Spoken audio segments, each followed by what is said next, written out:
بۆستە حەز بە فیلمی هەڵهاتنە لە زیندان ئەوە لە کورتەکلاکێتی ئەم جارە 15 فیلمم بووێنەوە لە سەرکەوتوترین و بەناوبانگترین ئەو فیلمانەی کە تایبەتن بەم بابەتە. من میر عومەرم، با بڕۆین. یەکەم فیلمی The Shawshank Redemption ساڵی 1994 بڵاوکراوە نمرەی 9.3 بەدەستهێناوە لە IMDb.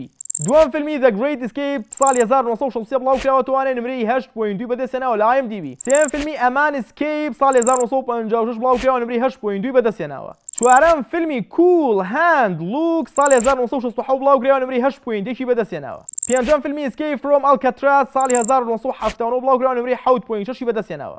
شەشەم فیلمی پاپیلۆن ساڵی 1973 بڵاوکراوە نمرەی 8 بەدەستهێناوە.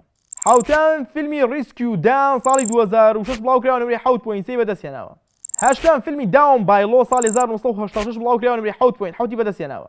نوێم فیلمی Escape from Sobibor ساڵی 1980 بڵاوکراوە نمرەی 7.4 بەدەستهێناوە. دێم فیلمی King of Devil's Island 2010 بڵاوکراوە نمرەی 7.5 بەدەستهێناوە. یازدەمین فیلمی The Defiant Ones ساڵی 1950 بڵاوکراوە نمرەی 7.6 بەدەستهێناوە.